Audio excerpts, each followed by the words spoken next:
Please let me in. One early morning in winter, I opened the front door to get the newspaper and couldn't believe my eyes. My 5-year-old grandson was huddling in the yard, shaking uncontrollably in the cold. I quickly brought him inside and warmed him up. "Where are your parents?" "They went to Hawaii with my sister. They said I would be a bother." As soon as my grandson finally stopped shivering, blurted out these shocking words, I felt a surge of anger. Why didn't they take him too? What on earth do they think about your son? Outraged by this cruel treatment, I vowed to make my son and daughter-in-law pay.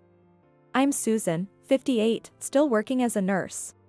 After losing my husband to illness early on, I raised my only son, David, by myself. I worked hard to ensure he never felt deprived, providing him with a comfortable life. Though I couldn't always be there for him due to my busy schedule, I compensated by giving him everything he wanted. Perhaps as a result, David grew up a bit spoiled and self-centered, which worried me. However, 6 years ago, he got married and became a father to Jake, 5, and Sophie, 4. His wife, Tracy, although a bit flashy, got along well with David. And their 2 children were the apples of my eye. Living just 10 minutes away, I decided to support them without being overbearing. Our relationship was good, maintaining just the right amount of distance. As a working nurse, I had enough savings and income to provide generous gifts and support on special occasions. Sometimes I felt they took advantage of me, but I overlooked it, knowing how expensive raising children can be. However, one thing always bothered me. It was the difference in how they treated Jake and Sophie. Especially Tracy, who always wanted a daughter, seemed to favor Sophie openly. She invested heavily in Sophie's activities, like dance, piano, and French classes. "Sophie, you're so talented at everything. Mommy's so proud of you." She praised my granddaughter in front of Jake, without any consideration. Jake, who fell in love with soccer after watching the World Cup, longed to join a soccer class. "Hey, Tracy. How about letting Jake join a soccer class? He seems interested." "Oh no. He can't do that. It would be a waste of time and money." She said, "It's a waste of money." Unable to stand it, I talked to David about it. "Why not let Jake join something too? I can help if needed." "No, he can't handle it." "It's fine."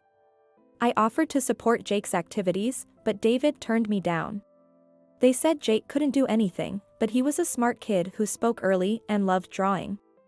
His drawings were so good that even my young colleagues at work admired them. "Look, you should see Jake's drawings. Even my colleagues at work are fans." They're probably not that great. Drawing is useless anyway."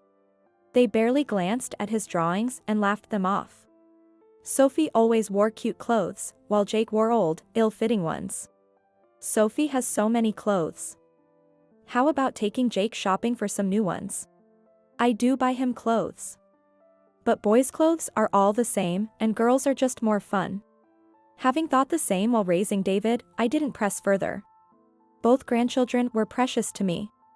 I tried to treat them equally, but because David and Tracy favored Sophie, I paid more attention to Jake. As a result, Jake grew attached to me and often stayed at my house alone. "Sophie, do you want to stay at Grandma's house too?" Sophie eagerly replied, "Yes," but Tracy immediately objected. "You can't, Sophie. What if something happened to you?" Although the siblings got along well, my granddaughter always wanted to stay over, but my son and daughter-in-law never allowed it. One day, while I was visiting their house, David made a remark. "Raising kids really costs a lot, huh?" "Yeah, but you'll manage. Besides, I haven't told you yet, but I've been saving some money for Jake and Sophie." I had been saving money for my grandchildren since they were born, intending to give it to them when needed. I hadn't planned to tell them yet, not wanting them to rely on it, but David's weak comment made me slip. David's eyes lit up immediately. "Really? Then just give me Jake's share, just in case. But this is for the grandchildren, and I can't give it now. Come on, we need it now. Just give it to me." Overwhelmed by David's insistence, I reluctantly handed him a debit card that only allowed spending within the account balance. "This card can't spend more than the account balance, so it should be fine." Maybe Jake won't have to suffer anymore. Hoping for the best, I decided to wait and see. But I never imagined that this card would put my grandson in even greater danger. At that time, I couldn't have foreseen what would happen. One early winter morning, I went to get the newspaper and was so shocked that I went speechless. Amidst the falling snow, Jake was huddled in the yard, shaking. Jake? What happened? He slowly looked up, his eyes vacant and lips blue. Please let me in. Hearing Jake's faint voice, I knew time was of the essence. I hurried and carried him inside. I immediately turned the heater on high, wrapped Jake in a blanket, and gave him hot chocolate to drink. Gradually, his shivering stopped. And he calmed down. Where are your mom and dad? They went to Hawaii with my sister. I couldn't comprehend it at first. Hawaii? They didn't take you? No, they said I'd be a bother. How could they leave Jake behind in the middle of winter while going so far away? When did they leave? About 3 days ago. I ate all the bread they left, but it ran out, so I came to your house. Oh my. So you've been alone all this time? Poor Jake had been alone in a cold house with little to eat. I immediately prepared breakfast and sat him at the table. He ate hungrily, repeatedly saying how delicious it was. You should have come here right away. Dad and Mom said I shouldn't go to you. But I couldn't stand it anymore. I'm sorry, Grandma. Outraged by their cruelty, I almost lost my mind. Jake, you can stay here with me. Don't worry anymore. I decided then and there to protect him from his parents. I took him to the hospital to make sure he was okay. Although he was a bit weak, he wasn't in serious danger. Relieved, I still couldn't fathom or forgive my son and Tracy's actions. I had wanted to believe in them, but now. It's too cruel to Jake. I vowed to make them feel the same pain they inflicted on my grandson. Determined to get revenge, I took a week's vacation from work. I wanted to stay close to Jake. Besides, I had many investigations to do. When I had a minute to cool down, a troubling thought crossed my mind. How did they afford a trip to Hawaii? Could it be? Dreading the answer, I checked the balance on the debit card account I had given my son. It was down by about $10,000. Convinced that they had used the card for their trip, I was furious. To prevent them from using any more of Jake's savings, I withdrew all the money from the account. The account is empty now. We'll see what happens. Determined to take custody of my grandson, I decided to consult with someone. Honestly, I was worried about living with Jake since his parents were still around, but I was relieved to find out it might work. Then, I received some astonishing news. This news further encouraged me. 2 days after emptying Jake's account, David called me, furious. Hey. The card isn't working. I can't withdraw money from the ATM. What's going on? Oh, I needed the money urgently, so I withdrew it. But don't worry, there's plenty of time to save up again before Jake goes to college. Well, okay. Just make sure to deposit more soon. I was completely exasperated by his audacity. Suppressing the urge to yell, I avoided mentioning the trip to Hawaii and made an excuse. David seemed unable to argue further and hung up. 3 days later, David and Tracy returned home. Noticing Jake's absence, David immediately contacted me. I briefly explained that I was taking care of Jake and arranged to visit their house. On the day of the meeting, while Jake and Sophie were at daycare, I visited their house with someone. In the living room, David and Tracy glared at us, clearly annoyed. Who is that? First of all, I want to know why you went on a trip and left Jake all alone? I glared back, pressing them for answers. They exchanged glances and smirked, showing no remorse. You emptied the Jake's account, so it was your fault that we couldn't go shopping or eat out on the trip. It was such a ruined vacation because of that. They blamed me for ruining their vacation. What are you talking about? That's your own fault. Why didn't you use your own money? We can't do that. Jake is only 5, and he's a handful. Anyway, what's his is ours. I was appalled by their selfishness, especially since they didn't even take Jake on the trip. You know he's only 5, yet you did something so terrible. It's unforgivable. Jake isn't very likable. Sophie is enough for us. They are both your children. Yeah, but I've never wanted Jake. Girls are cuter, and raising boys is pointless. Their shocking attitude prompted the person with me to speak up. I'm Michael, a lawyer. From what I've heard, it's clear that you have no affection for Jake. This is a clear case of neglect. I had consulted Michael beforehand to legally take custody of Jake and had him accompany me to this meeting. I can't leave Jake with you anymore. I'm going to adopt him. My sudden declaration seemed to surprise them, but they didn't seem to care much. Fine by me. Yeah, do whatever you want. They agreed without much resistance. Okay.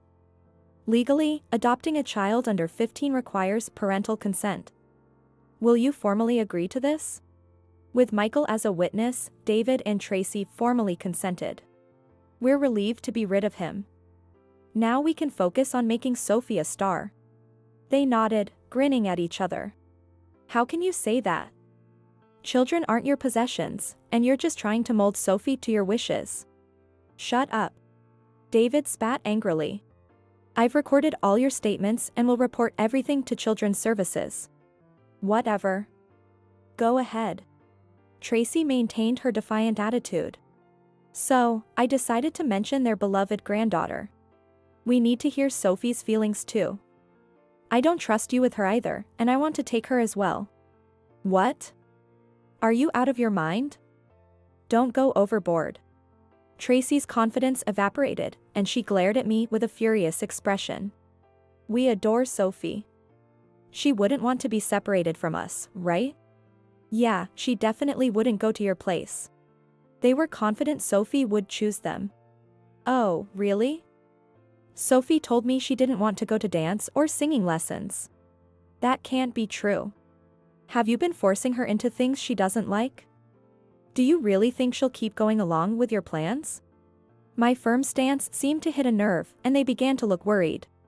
Finally, I decided to reveal some big news. By the way, Jake's drawing, which you mocked, won the grand prize in a competition.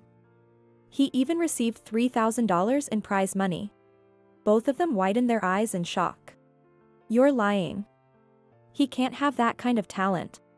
Actually, a young nurse colleague who loved Jake's drawings suggested entering them in an art contest. He won the grand prize, proving his talent was genuine. The drawing they had scoffed at was recognized by many. Oh, and my colleague posted Jake's other drawings online, and many people want to buy them. Even now, when I recalled their stunned faces, it made me smile. They looked utterly flabbergasted. But their audacity didn't stop there. Actually, Jake is still our beloved child. Yeah, families should stay together.